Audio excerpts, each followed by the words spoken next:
Welcome. Could you please introduce yourself? Hello, I'm Melanie C. How are you doing? I'm good. It's nice to be back in Amsterdam. It feels like quite familiar surroundings. It's been a while, isn't it? Yeah, it's probably been a couple of years. I've been busy back at home in the UK, writing, doing a bit of touring, recording the album. But it's a good time now. I'm very excited to present it to the world. The new record, Beautiful Intentions. I think it's really, it's a diverse but a really cool album. Thank you. I'm really proud of this one. I think that it's a lot of things have come together for me on this album, and I feel like it's the best of my career so far. I don't want to sound cheesy, but I think so too, because it's so diverse that you have like really rock songs together with real cool ballads with strings and really cool instruments. Yeah, I mean, it was something that was important for me on this record was to really just define my own sound. And for the first time I've recorded in the UK, I've worked with the musicians I work with on the road, because everything, I'd done previously, my first two albums I'd done in LA, so I was working with lots of different people. So this one was nice to really, get the chemistry between us working. And I think on stage you do. Of course, yeah. I have so much fun touring and doing lots of live stuff, and that's really influenced the record. What's the difference from LA and recording in England? Well, I think it really depends what kind of artist you are, and all my experience really came from the early days with the Spice Girls, and everything I did was very much in a pop vein. Mm-hmm. So I kind of learned how to work in a studio in that manner. And when it came to this album, because, my live shows have always been a bit more rocky, and it's a place I've always felt very comfortable. So I wanted to get that onto the album. So it was a case of kind of looking at things differently. And, in LA, I've always worked with lots of different producers, lots of different musicians. But for this one, I wanted to keep quite a small team so we could work through the album together and really, take the journey from beginning to end as a group. Did you like jam in the beginning? Like, let's start in jamming. How does it go? Like, how do you start writing the song? Well, I've written with lots of different co-writers, and the band have been more involved with this album. One of the songs I co-wrote with one of my guitarists, which is something I'd like to do a lot more in the future. But I had a lot of demos together, and we rehearsed. We went out on the road before we recorded, and that made everybody feel very comfortable with the songs. Yeah. We got great reactions from the audiences. So we went into the studio very confident, and I think that with everyone being so comfortable with the songs, it gave people room to be more creative, because you're not concentrating so much on what the next chord's going to be. No. You can just, you can be a bit freer. Yeah. The major label's gone now, and then you start for yourself, the Red Girl Records. Mm-hmm. How did you come up with that then? Well, I'd had a production company called Red Girl for a long time, and I mean, that was really inspired by the colour red. I love the colour red. It's always been my favourite colour. My team, Liverpool, they wear red strip. So it's just kind of the colour that I've always, as a child, it was always the colour I would pick of sweets or whatever. It's a pretty lame excuse. But, it's a good colour. It's very energetic. It's very powerful. And I think that's kind of what I want to represent with the label. Was it 9 months recording and writing the album? I think I was in writing sessions for about 9 months, because I like to get a good catalogue of songs together and then, make the final decisions on the songs that really work well together. And I suppose about a year and a half in total through the, writing and recording and touring, etc. Wasn't it a bit of stress because you were on a big label and now you have to make a new record for yourself, and then you start all over again, and then you think you have to look up to your former success? How does it go? Do you feel a bit stressed then? Or?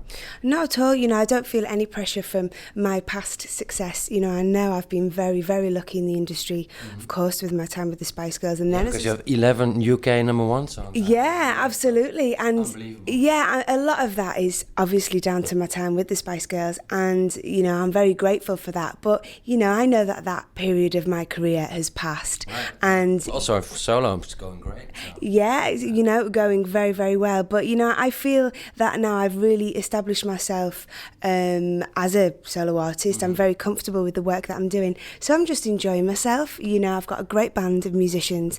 I love the stuff that we're doing. The live shows are great. And so I'm just, I'm really enjoying the ride now, and not worrying about chart positions really. Yeah, okay. Hey, and Beautiful Intentions is the album called. I think it's really, the song also is pretty personal. Is that right?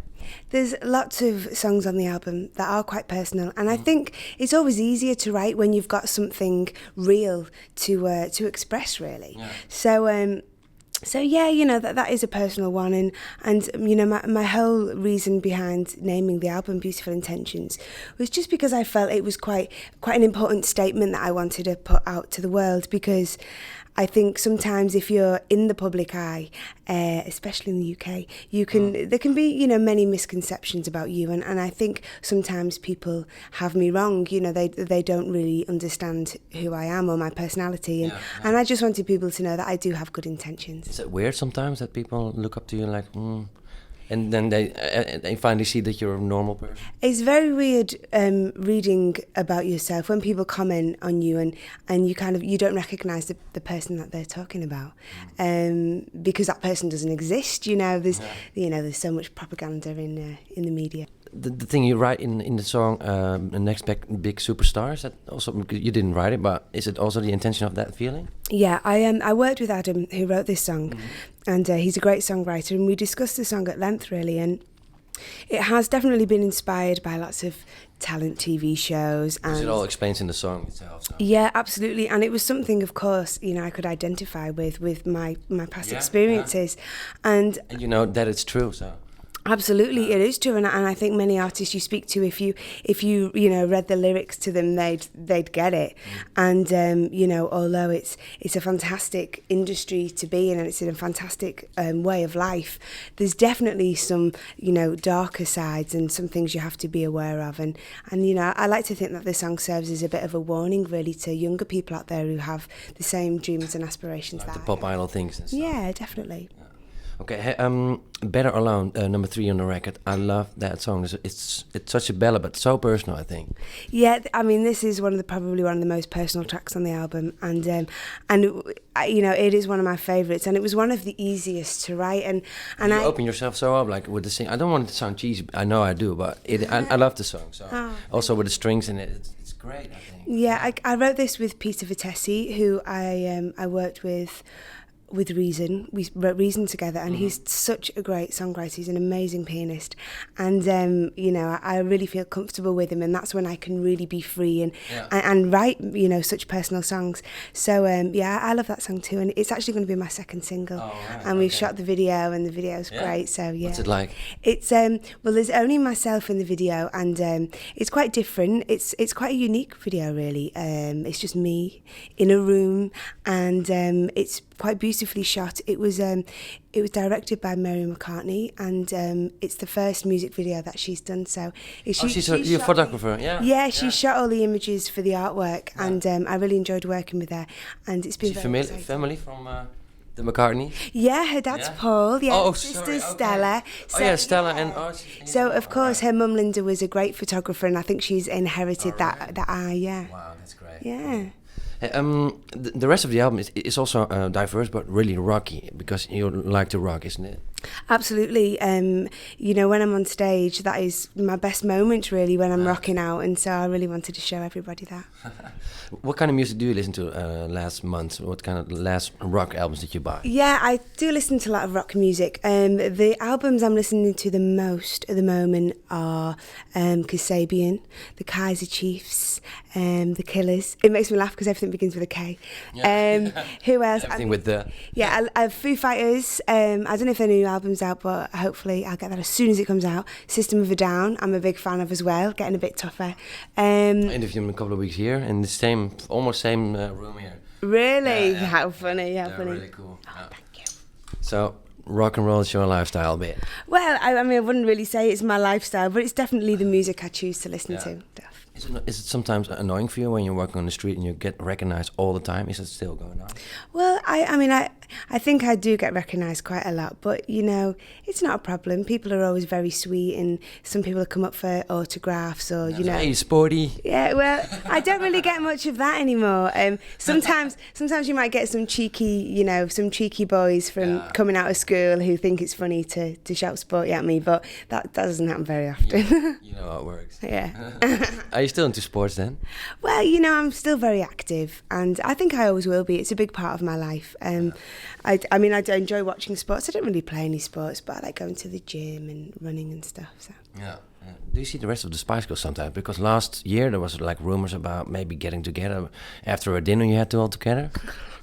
That is so old. I heard something about that. I know. You know how rumors go, eh? These rumours circulate every few months, and you know the truth behind it is we've never talked about reuniting. You know, it's not something we've ever discussed really, and you know we do stay in touch, and yeah, you know, we went through something together that, you know, not anybody else really can understand. So Beatle-wise, it was almost. Yeah, I suppose for you know, for a couple of years it was a little bit chaotic, and you know, we are still friends and we do stay in touch, but our lives have kind of taken us in many directions, so we see each other, but it's only occasionally. Okay.